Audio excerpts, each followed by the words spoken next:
Have you ever wondered how researchers gather reliable information? It all starts with sampling. Sampling is the process of selecting a subset of individuals from a larger population. This choice impacts research's validity and generalizability. Today, we will explore two main types of sampling: probability and non-probability. Let's begin with probability sampling. In this method, every member has a known chance to be selected. This strategy is ideal when researchers want results applicable to the larger population. It allows for statistical theory to estimate errors and create confidence intervals. The first technique is simple random sampling. Here, each individual has an equal chance of selection. Imagine a study on household income in Zambia. The Central Statistical Office might use a list of households to randomly select participants. However, practical issues can complicate this method. Next, we have systematic sampling. In this technique, selection occurs at regular intervals. For instance, choosing every 10th household in an ordered list. This can be effective in urban areas, which have better household records. Then, we turn to stratified sampling. This method acknowledges the variety of characteristics within a population. For example, individuals can vary by age or gender. Stratified sampling ensures different subgroups are represented proportionally in the sample. Let's look at an example. Suppose we study attitudes towards farming among 8,000 rural adults. We divide them into age and gender categories. Our goal is to draw a random sample of 500 while maintaining these proportions. We calculate the fraction f equals n, where n is the sample size, and n is the population size.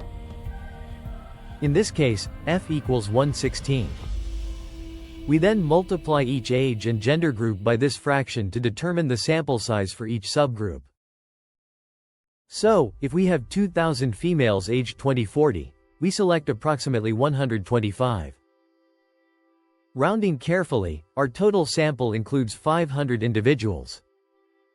This method ensures that no essential groups are overlooked. The advantages of stratified sampling are clear. It minimizes the chance of missing important groups, allows for replacements, and can focus on geographically concentrated units. However, it's not without challenges. Improper stratification may cause bias. Another method is cluster sampling, where populations are divided into clusters. Clusters are then randomly chosen, often used in national surveys to reduce travel costs. Now, let's shift gears and discuss non-probability sampling. This method doesn't use random selection. Instead, individuals are chosen based on specific criteria, particularly in qualitative research. Convenience sampling is one type. Here, participants are selected based on availability, like clinic attendees in rural areas. While quick and cheap, this method risks selection bias. Next is purposive sampling. This technique targets individuals with specific characteristics, like survivors of specific events. It's great for obtaining in-depth insights on particular subjects. We also have snowball sampling. This involves current participants referring others, useful for accessing hidden populations. For example, researchers studying informal traders in Zambia might use this technique to find participants. Lastly, quota sampling ensures specific numbers from certain groups are included. This approach can be helpful in rapid assessments where time is limited. In summary, both probability and non-probability sampling serve unique research purposes. Probability sampling offers statistical validity, while non-probability sampling provides depth and context in qualitative studies.